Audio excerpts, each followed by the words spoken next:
Y'all coming out, get comfy. Where you sitting? What do you want? The stage is yours. It's your show. You got to sit next to me. Okay, I'm gonna sit next to Ray. You sit over there. Okay. I'll sit here. Sit by yourself. Okay. All right. Wow, I'm not. Way to treat Ray. It's like I'm not even here. Yeah, dude, what was up with that? You know, golly. I'm not sitting by myself at all. You know, Chris and I just met last night. He's already taking up for me. Yeah. Well, you know, you're a good guy, Ray. Oh, thanks.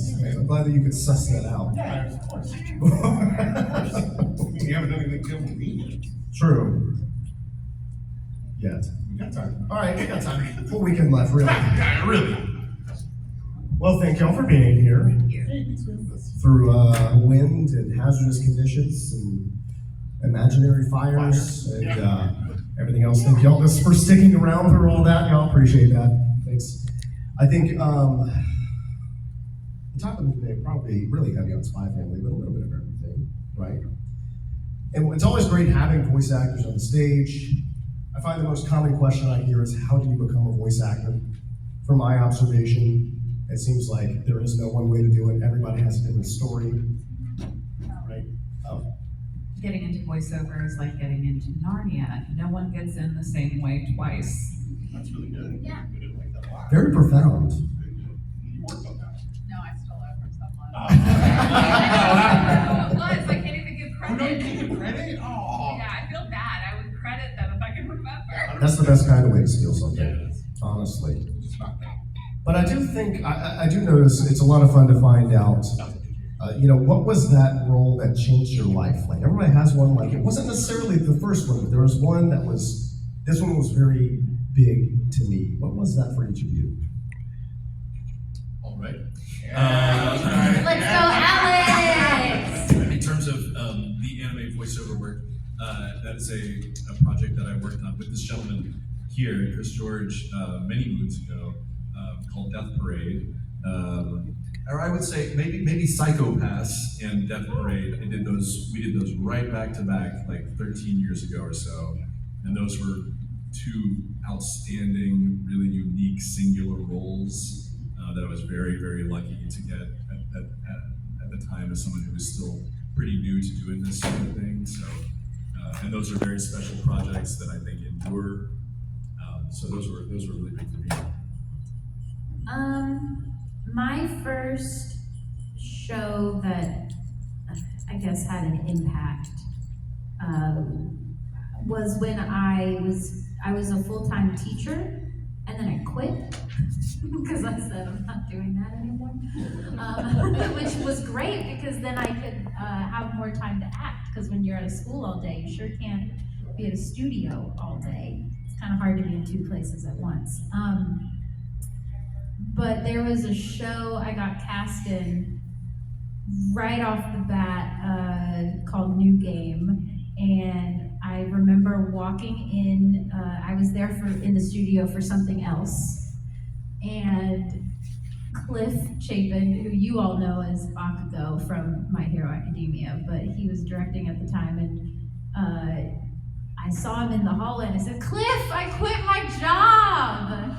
Isn't that amazing?" And he went, "Yes, do you want to audition for this show?" Little did I know, he told me after the fact, he's like, "I had you in mind for this character, but you were teaching, so I couldn't cast you because it was going to run into the school year and you wouldn't have had availability." So that part was one of the ones where, I don't know, it made me think, yeah, maybe I did do something right, maybe this is the right thing to do.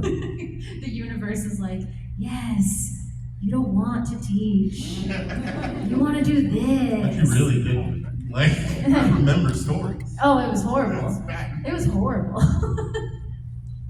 Well, it was funny, the other night you came over and we had a little girls' craft night, and you mentioned the school you used to teach at, and then the other teachers who were there were like, oh. Because they knew what that school was. They knew what school it was, and they were like, oh God, the horrors. And I was like, I know. At risk of inflating Chris's ego more, Do it. it's definitely. I didn't do that. She wanted to. I didn't do that. I mean, it was Spy Family for me. I had been doing voiceover for 12 years before I booked the show, which is so funny, the number of people who are like, brand new actor, Natalie Van Zisti. And I was like, I'm sorry you don't know my e-learning resume, but but I've been working it and kind of working up to it, and it really does feel like Spy Family was kind of like a watershed moment. Like I have the before your part of my life and the after your part of my life, and it's been a good thing. But I have been freelancing full time for a number of years, but that was kind of around the point where I kind of went, okay, full time acting, and I still do other things. I still do some script adaptation. I still even engineer from time to time certain studios that if they need overflow work. But yeah, I've been a full time actor for like almost 4 years now, which is yay, we did it. Right? Yay! So thank you, Chris. You're welcome.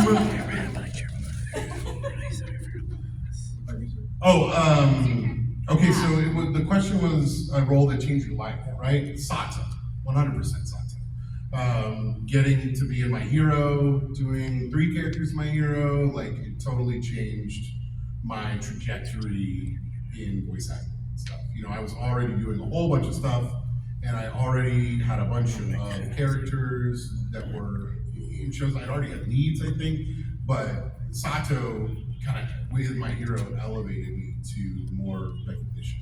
So it got me more cons, and got me to meet more you guys, and that's what has been great. So, That's awesome. Yeah, I think I should apologize for the hostage situation I just created by asking you the role that changed your life in front of your director. So that was you're welcome. that was on me. I mean, look, we know he's the taskmaster. He doesn't scare me. Oh, thank you. Am I a taskmaster? No. Don't like this. I like he says that he just stares daggers at all of you after asking this question. Natalie was right for the role. Bottom line, she was the only Yor that I heard that had the absolute voice of Yor. She embodied Yor more than any other audition that I had heard. It was her as soon as I heard it. Thank you. I had to. And can I just side note here since I talked about I auditions was for a so second? scared of you when I walked in the room. I don't think I told you that. I was No? terrified. Why? It was such a big deal. I had never worked with you before. I never met you before. I had no context for what to expect. I was so nervous. Helena, literally, I think when we took our first break, she went, "You're doing great. He's really excited you're here." Am I? And they said I'm not a taskmaster. They said I'm not. That was just jitters and nerves, but Well, also. I remember in my first session, I was grilling you. I was like, "Who's Yor? Who's Lloyd?" But we had already worked together. Well, yeah. So I was like, "Tell me who's who Yeah. right now." Yeah. And he was like, I asked Zach Do you on know- the phone. "Do you know Natalie?" Wow, you just asked Zach. I just Wow. asked Zach when I got the role. I went, who's playing everyone else? Ballsy. Yeah, and then I didn't quite hear what he said. I was laboring under the delusion that it was Alex Morgan playing Lloyd. And I was like, who the heck is yeah. Alex Morgan? And Google was no help. Of So I was course, like, yeah. okay. Alex Morgan now. But I remember he said Natalie's name, and I went, "Yes." I was like, "You're gonna love her, Chris. You're gonna love she did say her." that. Yes, she did say I would. Because love you were her. like, Yeah. do you know her? I was like, "Yes, you're gonna love Natalie. She's fantastic. She's so perfect." I might not be a taskmaster, so to speak, but I will get it until I want it that way. I will get the line until it is the way that I want it to sound, and they know. When I see Alex just like, Yeah. I won't stop getting the take until I'm happy with it, you know, and so that's. But no, because Oh no! well, I just remember several times where you would ask me to do something 3 or 4 times, and slight adjustment each time, and I'd do it the 4th time, and you'd be like, "Okay, let's move on." Yeah, that is. Are you okay? That is his. Are you happy? 80%, okay? 80% of the way I wanted it to be, all right? I can't, I'm not gonna, you have to let the actor act. We got there eventually, but I had to make you stay the course. Yeah, well, you know, you get lost in the weeds sometimes, right? But I wanted to say, I'm sorry, I'm taking over Yeah, go for time. it. But as far as auditions go, I wanted to mention Alex's because I know Alex probably remembers, but I have worked with him before. He went away from anime, right? And then he came back for me for Black Clover. We did a little thing, and I was like, do you want to do this again? Do you want to do more anime? And he said, yeah. And I was like, okay, cool. It's like, great. And so when this came up, and I saw Lloyd, I was like, there's no one else that I want other than Alex for this. He's perfect for it. And so I sent him the audition personally. And then when my auditions were due and I didn't get Alex's, I texted him and I was like, where's my audition? And he was like, oh, for you? Yeah, I got you. And then he like sent it hours later. And I was just like, that's right. Okay, so everyone's welcome. Thank you. Thank you. You were fun. Megan, I knew, okay, all right. With Megan, I will say that we have worked together so much. We have such a good rapport. Since I started. Since you started, was I the engineer for your first show or something? Okay, yeah, so me and Megan have known each other for a very long time. And we have such a good rapport that I knew Megan would nail Anya. And I knew that if she didn't do it right, I could get it. And that's what we did. and we worked on it. I would, yes, make her fit to the way I wanted Anya to be. Yeah, I did. Yeah. I was constantly yelling, constantly berating her, just like, you're not childlike enough. You're not baby enough. You're also enunciated. But we need to understand the baby. Oh man, sorry. Well, I mean, you mentioned it last night. There are worse notes you could be getting in the booth from the director. Right? That's right. Yeah. Like, so what were some of those that y'all have gotten before that? I have literally recast an actor right after they did their bit to their face. Wow. I'll tell you who that was later. All right. Ooh, Okay, not that. It happens behind the scenes. They walked out of the booth, and I was like, "Yeah, I mean, I just don't think it's right. I'm gonna get somebody else to do it." Like, right? Wow. Just go. Brave. I mean, that's the job. That's It is the Did job. they leave the industry forever after No. No, and Well, I then you- hired them many times after Well, that. there you go. Yeah. There you go. That's nice. So there you go. Sometimes it's just not right. Yeah. Well, now we know how it all came to be, I guess. So now I'm sure we have a whole lot of other questions that we need to get to out here from our audience. So if you have one, put your hand up. I'll come to you. That's right, kids. I have some And you legs. have a much more important job than I do. So, That's kids. all right, y'all, introduce yourselves and give us your question. What you got? Hi, I'm Lori. You kind of touched on trying to sound more baby, but you also need to understand the baby. What kind of vocal strain do you kind of have to take on in order to sound as realistically as a child that you can be without it kind of coming across as very obviously a voice? Don't laugh. Don't you laugh.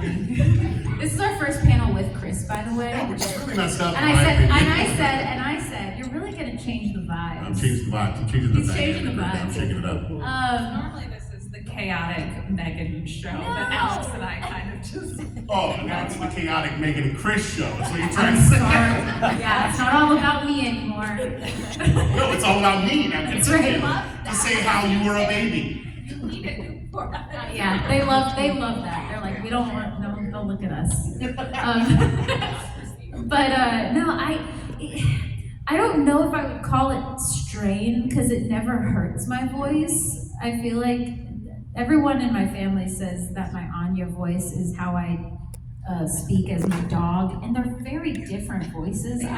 Thank you. As someone who also has tiny dogs and uses little voices for them, thank you. She used the voice and I went, oh, that's the Jamie voice, and I can hear how very distinct this is from mine. Thank you. Take notes, parents. She was holding my dog and just comforting him from the thunder. It was very sweet of her. He's precious. So I don't know if I call it strain. I tell people what's interesting is when I was auditioning for Anya, I actually used Danny Chambers as my like point of Plays reference. Becky. Who plays Becky? Because I've heard her in other projects doing her little kid voice, and it's such a good little kid voice. And I remember hearing it and going, she really just nails the, I'm really thinking while I'm talking. There is no, I'm processing out loud type That's of. what it is.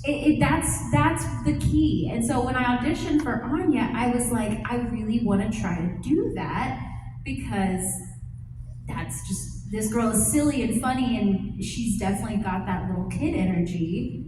And so that was just kind of what I wanted to bring to it. And The yeah. key to Anya was that it had to sound like a 5-year-old because she has the motivations of a child. She doesn't feel like an anime child who would normally like be 100 inside their brain, you know, or have like complete like soliloquy or whatever. Like, she's a kid. She wants kid things. That's her motivation the whole time. And so you had to flow like that. Yeah. And Megan's great at that. Does Chambers know this? Well, he cast me and he said, well, gee, who else would I cast as the immature one? And I said, well, thank you, Chris. Thanks, Thanks Dad. so much. Thanks for making that. know that you stole her voice for this? I don't know if I've ever said that to her, but Danny, Oh, yeah, I bet you know. I bet she does. Probably does. Yeah. I bet she does. You know. I don't Tell know. her. I should tell her. I think you should. I mean, I didn't steal her voice like Ursula. Yeah, I but did Ursula. Yes, that's specifically what it was. I did witchcraft and I stole her voice from afar. It's mine now. All right, what's your name? Christopher, this question is for Alex. What do you think inspired Twilight to be a spy, and what do you feel about Becky's character? His favorite. Very. Yeah. All right, ladies and gentlemen. Well, clearly, depending on how far ahead you have read or whatever, Lloyd had a pretty rough go as a child. And I think, like a lot of people, his mission in life is to sort of correct the parts of the world that hurt him when he was a child. And so that's what he's trying to do. He's trying to fix things that are broken so that other children do not have to experience the same traumas that he did. How do I feel about Becky? I don't know, I mean, bad, like, it doesn't, no, it's, uncomfortable. Bad. Anya doesn't think it's bad because she wants to live in a big mansion and have people cook meals for her. Straight So, up. she's like, look, we could be rich. I don't know, man. I can't even remember, he's completely oblivious. He's so oblivious. He's So so he doesn't oblivious. care, He 'cause doesn't he even. doesn't know. He doesn't even know. She's just like, wow, hi, Anya's dad. Wow, what are you doing today? Great. Blissfully ignorant. Yes. All right. Innocent. It's so real. That's what I love about the Great. show. That's great. Is the motivations of the children. Yes. Yes. All right, friend, what's your name? My name is Gwen, and I like to watch animes and mangas to relax myself. Do you recommend any comfort animes or any mangas or something like that? Yes. I mean, Alex looked at both of y'all. What do you recommend? What do you recommend, Alex? I really love, and it's about to get an anime adaptation coming out soon, but I love Witch Hat Atelier. So if you haven't seen that yet or haven't read it, it's gorgeous. The manga is just beautiful, beautiful art. But it's also getting an anime adaptation either this season or next season. This season, yeah. So yeah, it's any day now, I guess. I don't know when it's coming out. I haven't kept up with the exact date, but I'm going to be watching it. It's such a good story. I would call it maybe like another found family situation. Being put in a new environment and having to adapt and learn. And it's more. I would say they're more maybe 10 years old-ish. So you've got like 8, 9, 10-year-olds as your central cast of kids, and they're really fantastic. And yeah, it's great. And the world is so beautiful and fleshed out, and it's super neat. So when that comes out, you should watch it. Yes, sir. 'Cause Yes, I ma'am. will be. Listen, I was gonna say my idea of a comfort watch is a horror movie, so my mileage may vary. I really am a huge fan of the manga series, The Girl from the Other Side.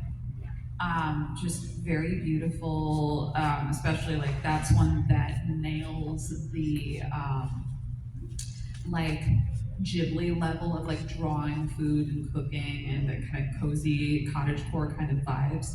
It's definitely dark fairy tale though, not in like a like weird, not in a bad way, but like the way that Grimm's fairy tales could be very dark and that, not everyone always escapes unscathed kind of a way. And there's like this plague that is slowly turning people into these inhuman creatures.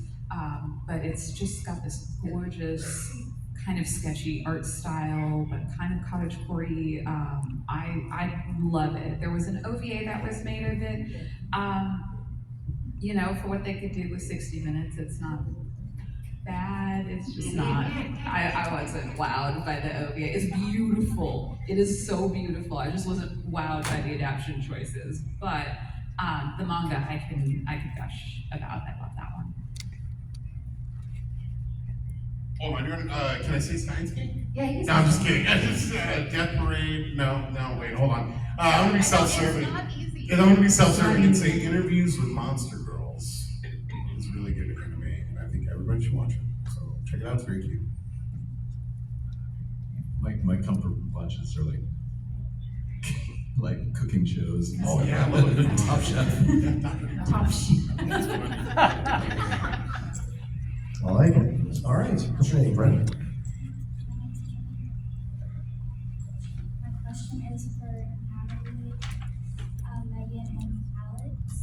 Can y'all voice y'all favorite line in Spy Family? May I have the honor of taking your life this evening? There's that sinking feeling again. But look, I can see her boobies!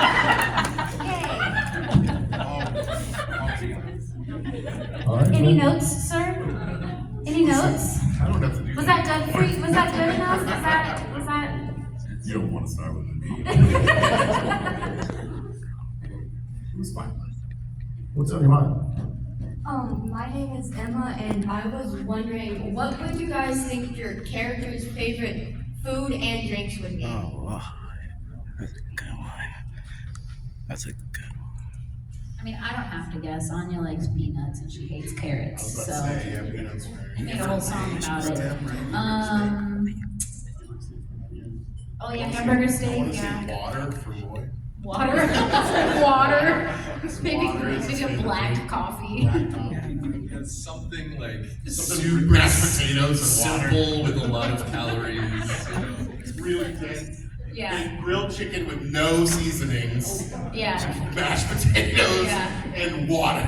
Yeah. Roy's favorite. Yeah. Is this efficient? Efficiency, no, like enjoyment is completely out of the question. I would assume that yours favorite food is definitely the soup that she makes based on her. That is the one thing she can cook. She can do really good. I recorded that episode when I had COVID. That was the one episode I recorded remotely because I got back from London and I had to email this scheduling coordinator and be like, hey, guess what? Do you want to get me in remotely now before my voice goes away? And we did. But that one was fun. And I love soup, so I'm very much on board with that. And then her favorite drink is the cocktail she got in the restaurant with the pufferfish poison in it. She literally, it's like manga spoiler, she goes back to the restaurant because she's in pain. She orders The little stand? The stand where she gets that? No, the restaurant where the guy was trying to kill her. Yeah, she goes back to the restaurant and then because she's in pain again and she's like, I thought it was this one. So she gets real drunk trying to figure out which one it is, but she's like, none of them are doing it! Why isn't it working? I love that. Very cool. All right. What's your name, friend? Braden. So this question is for Megan. When you were a teacher, what subject did you teach? Because I don't mean this in like a rude way, but you seem like you'd be like a history or English teacher. Oh, so cool, so cool. History. No, I actually taught music. I got my music ed degree at good old LSU. Go Tigers. Go Tigers. Sorry to all you raging Cajuns out there. Sorry. But enemy territory. Is it? No, I'm just kidding. Is it enemy territory? No, it's fine. We have a tiger, so a whole tiger, a real tiger. He's very cute. Probably very sad. No, he's very cute and he's very happy. He has a multi-billion-dollar habitat that I wish, like, if I had that kind of care, I would be happy as a clam. Megan, take us through like a day. What would you teach these children? Oh, nothing. Well, you see, I would show up at 7 something in the morning, have nothing to do because it's an arbitrary time that we have to get there because school started at 8:30. And I would go sleep on my couch in my office, because I had an office. So I would sleep, and then I would wake up, I would go do my hall duty. And then, you know, it would be time for them to come in. It's not like I had papers to copy. Like, once I make the music copies, that's it. Like, I don't have to do anything. But I would have my classes. I taught at a school where there was not, the music program was kind of suffering a lot at that school, so I didn't have a lot of kids in my classes, but that was fine. And we made it. I made it. Some of the children were the evilest children I've ever met. Junior high, right? Junior high. It's junior high. It's not like they're cute little 5-year-olds. No. These are cutthroat. They're the worst time of their life, okay? No, I think some of these kids, they're psychotic, psychopaths. It was like their mission. I would just be like, hi, my name is Miss Shipman, and they'd be like, I hate you. I'd be like, I've never talked to you before, but that's fine. I got paid money, and I taught music. There were kids that I loved too, don't get me wrong. So yeah, I did all of that, and then I'd go home and I would go to bed and I'd do it all over again. And boy oh boy was it a romping wild 3 years of so much fun, excitement. But yeah, I taught music. I taught choir, so yay! My friend, what's your name? Hi, I'm Hayden. I actually go to LSU. Yay! Well, first of all, before I ask my question, I gotta say to Chris, I didn't actually know this before I saw your poster by your booth, but I love doing Pop Team Epic. Hey, thanks. Yeah, but yeah, to Megan, Natalie, Alex, and Chris can join in with you as an answer. Out of the members of your own families, who would you say most resembles of like a character from Spike's family or from the Thornton? What a loaded question, considering my parents are in this room right now. What a loaded question. My bad. No, this is great. Love it. Yeah. We tend to, as you might imagine, we tend to get lots of the same questions and these things we have never gotten. Never gotten this, and this is a good one, yeah. I have a dog. Does that count? My dog looks very similar to Bond. He does. She does. looks Sorry. very similar to Bond's. Yeah, she's very cute. I give kind of a cheat answer. I have 2 nieces that are currently I think they're 5 and 8. So we watched the older one move through Anya age, and now the second one is moving through Anya age. And they are actually kind of wildly different, but the Venn diagram of their personalities would definitely have some Anya in it. But they're kind of polar opposites. The older one is very kind of bright and sunny, and the younger one is a child of darkness. Which, Anya has a little darkness as well. Yeah. A little bit. Yeah. I mean, My 2-year-old screams at me constantly, so I don't know if that counts for anything. Yeah. Melanie does it. Yeah. So, I mean, she literally, my 2-year-old will be talking on the phone on speakerphone, and she'll go, "No, I talk." Oh wow, it's just like you. Yeah. No, I talk, and I go, "Okay," and so she's. It sounds like your kid. Yeah, it's great. Sounds like my kid. Yep. No, I talk. I'm genuinely like racking my brain. I have chihuahuas, so it's not even like, bond because they're so little. I mean, Honey kind of has like Yuri energy a little bit. Yeah, he's kind of a little spaz. We love him. He's a little 5-pound tornado that loves to squeaky toys when I'm on the phone with the insurance. Oh yeah, he's also like, I'm a big tough boy. Oh no, the big thunder booms are too scary to hit me. So I don't know. Yeah, that is Yuri energy. Yeah. Like, that's a cool question because it makes me think too, like, especially, Lloyd and they're pretty singular. I don't really know anyone like those people that have those kind of skill sets or qualities.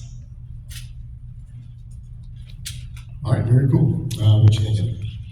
Hi, my name's Ava, and when y'all are voice acting your characters, how much do y'all act like them? What do you mean by that? Like, if, for example, if you're Anya and you're voice acting her, when you get off, how much do you act like Anya? Like, how much of your personality gets stuck in the How much seeps through with you? All the time, according to Chris. No, no, really, all the time. I don't know. I like to say I'm very childlike at heart. I feel like a 12-year-old in a 30-something-year-old body sometimes, because I'm like, ooh, pretty things, ooh, homies, I'm basically a child. There's a reason she's on. Yeah. Every day I look at Chris and I go, you typecast us more than you realize, I think. But yeah, it's you really hit the nail on the head without even realizing it, sir. Because every time we do panels, we're always like, man, we are just more, every day, we're more and more. My job. I know you do your job. I know you do. So yeah, it's definitely, we're all there's facets to each of us that are so similar to each of the characters we voice, and it's very funny to us. So yeah. I mean, if Chris wasn't here, like they said, it's usually like, I'm just like, blah, blah, blah, blah, blah, blah, blah. I'm the silly Megan girl. I talk now. Yeah, I talk now, just like my 2-year-old. Yeah. But if you're asking like specifically, do we have trouble like separating ourselves from the character, like washing it off of us after we get out of the booth? I don't really experience that. I've been doing it long enough. I'm pretty good at just kind of putting the hat on and taking it off. And I know some I do a lot of theater, and I know some theater actors and some movie actors that get into this weird gray area. I haven't run into that with voice acting much. Fun fact, I was diagnosed with an anxiety disorder last year, and we realized a few things I might have in common with you in that sense. I am job. So in that sense, and I mean, with I do feel like I relate the way she handles her anxiety, but then has to flip on to being like an assassin, and she just kind of goes into assassin mode, and then she freaks out afterwards. I'm like, oh, that's me, because I go into the booth and I pretend to be an assassin or a superhero or a military person or something like that, and then I go out to my car and I have anxiety. Oh, so that made that switch very, very easy after. I was like, oh, this is exactly how she works. What made Natalie perfect for and what she brought to the table that nobody else in any other audition did was anxiety. It was because she could switch from full-on murder mode to, oh God, what's happening? And I could tell that it was real. And a lot of people who auditioned for me could do the really, the BAB the best, right? They were great at that. But when it came to the nervous stuff, their anxiety was fake, right? And she could tap into her actual anxiety and bring it to the table, which sold your for me so well. I also got really lucky that I married someone with ADHD who bought the manga and then left it on the shelf and didn't touch it. And then when the audition came through, and then I did actual script analysis where I was reading it and I went, hang on, there's more going on here. I need to understand a little bit more. So I read the source material and went, oh, she's a nervous wreck who can be a super cool assassin. Cool, I know what that feels like. Assignment understood. All right, Brent, tell us your name.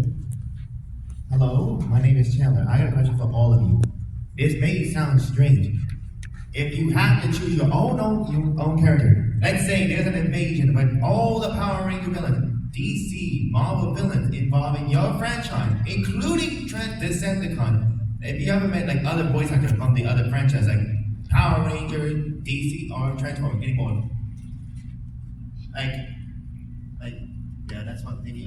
One more thing. If you encounter one of the Power Ranger villains, like from the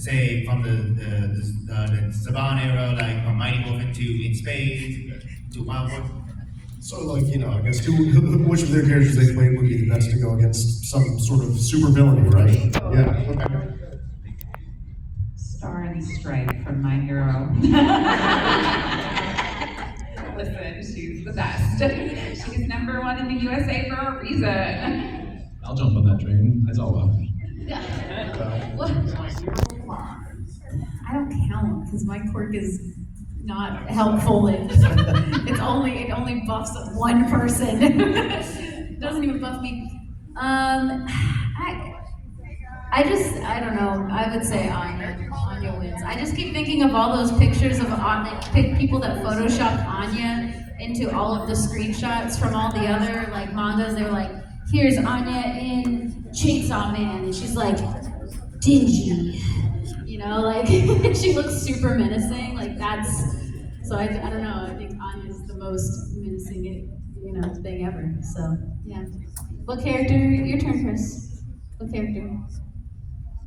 What character could kick butt the most? Yeah, let's do Beppo. Let's take Beppo. Sulan Beppo. Oh, no. Sulan Beppo versus, what was the name of the Goldar? Oh, yeah, Culver and Bear would be sick. Yeah, Culver and Bear would be sick for that. Yeah, he's got cannons on his back, so there's that. That's legit. Yeah, Culver and Bear, yeah. Culver and Bear from, I should know better. what's the name of that show? Yeah, You voiced multiple bears. did you not know that? I didn't, dude. I'm like 20 bears. Are you serious? Yes. I cast him as a bear. Yeah. Is it like a thing that I'm a whole everyone bunch of bears understands? in anime, yeah. That if a bear comes along, it has to go to Chris George? Sometimes, yeah. I mean, yeah. There's some that I've lost that I'm pretty sad about, but that's okay. You live life. I cast you as a gangster bear. Hey, don't be mad about Monopoly on bears. Don't take that away from me. Listen, Yeah, gangster bear. that's a good monopoly to A lot have. of A monopoly bears. on A bears. lot of bears. I would love to have that. I like bears. Okay, I like the animal, and then people just started casting me as bears. And it was like, But it's because you're like a big teddy bear guy. Okay. That's why. Okay, don't okay. Anyway, You next are. question. He's so Next he's, question. He's actually really nice. Move it. Let's keep it moving. Next question, baby. All right, we got one way in the back here. What's your name, friend? Balsant. What would be your character's favorite dance move, along with yours? Holy crap. With my very limited dance skills. Go ahead, Alex. You got this. No, I'm just kidding. No. Lloyd would be an impeccable dancer. He would. He'd be like ballroom dancing pro. He'd read a book and then be like, okay, I got it. And he'd be the best ballroom dancer, tango dude in the world. I mean, no spoilers, but there is a scene where Anya, all the kids have a little dance at school. I won't say what happens at the dance because I don't want to spoil you. But they get to wear these cute little dresses and they're all so cute. And I don't know, they're just so cute. And all these boys want to dance with Anya because she looks so pretty in her dress. And yeah, it's adorable. So I don't even know if Anya knows how to dance. No, she doesn't know it. She thinks she knows how to dance. She wouldn't. Or she would do a dance that all the rich kids are like, what is that? You know? So. Can you imagine the things you would hear in her head during like a kid dance? Oh, yeah. Child dance? Yeah. All the things you wouldn't think of. Yeah. It would be crazy. So, yeah. I feel like your would probably be really good at like a mixed martial art, like dance form where they're like, these are dance moves, but secretly they could kill you. Oh yeah, capoeira. Yeah. Maybe so. I feel like something like that, and I don't know how to dance because I grew up in a fundamentalist church. Yeah, so I have nothing to offer to this question myself. We should study the fundamentalist church to animate voiceover pipeline. And I don't know how to dance because I'm just awkward, so that doesn't work for me. So, yeah. Chris, do you have a move? Yeah, what's your move, Chris? Absolutely not. What's your move? Come on, break it down for us. Long, all right? That's my move. You can do it, yeah, you got it, yeah. All right, we got one more here that's been hanging on for a while. All right, friend, give us your name. Oh, okay, I see. Doing great, sorry. Great. If you can't answer this, that's okay. But based off of your opinion, not your knowledge of what's going to happen, how do you think your character would handle if identities were revealed? I mean, Anya already knows everything. But it's funny because everyone's always like, what would happen if, if Anya told people what she can do? And I've said from day one, they wouldn't believe her because she's a dumb kid that's always making stuff up, she's 5. They're like, yeah, that's cool. That's a cool pretend game you're playing there, 5-year-old. So yeah, it's interesting because Anya would really have to pull out all the stops to be like, no, I really can read your mind. Think of a number right now. Like she'd have to pull out all the stops. So it would be funny to watch that happen. But Anya would also be like, isn't this cool, guys? And everyone else would be like freaking out, I've thought about this. I actually think that, who knows, but when Lloyd understands what's going on with these two, I think his initial response would be like a complete crisis of confidence, because he's pretty proud of the fact that he's the best spy in the world, and these things are right under his nose and have been for some time now. And I literally think he would be like, I have failed at the most basic tasks of my entire existence and job, and we'll watch him go down that little spiral for a while before he bounces back. I'm very much in that camp as well too, because I feel like the result would be that Lloyd's in the corner running scenarios and just existentially falling into despair. We'll probably get the rest of his backstory episode then. And then I think I think it would be the anxiety, because she's also running scenarios, but in the like, oh no, when stuff like this comes up, I have to start killing people. Do I kill people? Oh no, but I like these people. And I really don't want to do that, but then maybe I can run away with them and then we'll go hide out in the mountains and I'll just hunt boars for everyone, and that won't be so bad, but then what do I do about your rate? Like, it's gonna be that level of bless her, yeah. Well, they're both in the corner. Anya's, again, bouncing around the room going, this is awesome, right? Right, guys? It's cool. This is the best thing honestly, ever. I don't think that's how Anya would be. I think Anya she would be like that at first. When it was first revealed to the family, when Yor and Lloyd found out, she would be like, it's awesome, right? It's awesome, right? And then they would sink. And like, she would go super anxiety, like she's got a million different scenarios running in his head. Lloyd's like, how could I have not seen it? And just like dies, melts into the floor. And then Anya stands there and goes, oh. What if like, Anya? Now this is bad. what if Anya cries? She would. And then it breaks them both out of their stupor, and they're like, no, sweet baby angel of ours, don't cry. I don't know about all that. No, it would happen. I mean, have you seen her when she gets teary-eyed and she goes, I hate you? Oh yeah, they crumble. They crumble. They're like, They do, but she has them wrapped around her little finger. I don't know, man. I feel like it would be real tough for them to get. She'd be like, come on. I mean, it would happen. It would Of course, happen. they were gonna get past it. Well, yeah. But it would take some time. Yeah. All right, I have one final question before we go here.